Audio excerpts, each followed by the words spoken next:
Bir таксистті көрдік, алдында отырған едім. Мынау Геннадий Головкин шығады деп, өзінің табатын айлығы кішкене 100 мың шығар, сол шығады деп, несі тігіп жүрген 50 мың теңгесін тігіп жүрген ғой, айлығын тең жартысын. Сөйтіп ұтылып қалған. Адам нендей азартты болып кеткен, өзінің тең жартысы айлығын тігіп жіберіп жатыр да. Тіпті мынандай оқиға болған екен бізде. Бір кісі анау баласын үйлендірейін деп, тойының ақшасын не істеген? Гена деп тігіп жіберген. Бірнеше миллиондаған ақшанды. Соны ұтылған, кейін жұрттан ұят, туған туыс бауырлардан ұят, асылып өлген кейін. Міне осы байқалған оқиға біздің аумақта. Яғни бір адам ойламасын о жерге барған кезде, мен ұтып жатырмын. Сен ұтып жатсаң, 10 адам, жүздеген адамдар ұтылып, сен біреулердің қайғысынан келген ақшада ол. Сен бейне бір ақшаны жеп, біреудің қайғысына қалып отырсың да сен.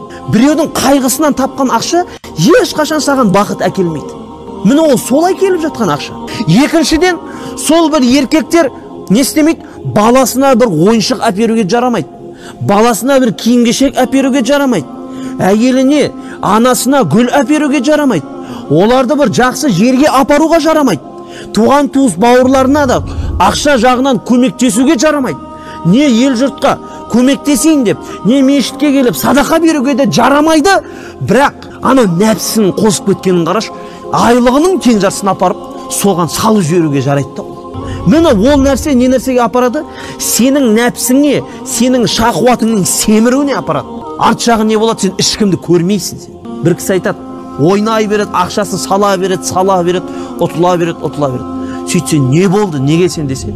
Бұрында мен бір рет ұтқам дейді.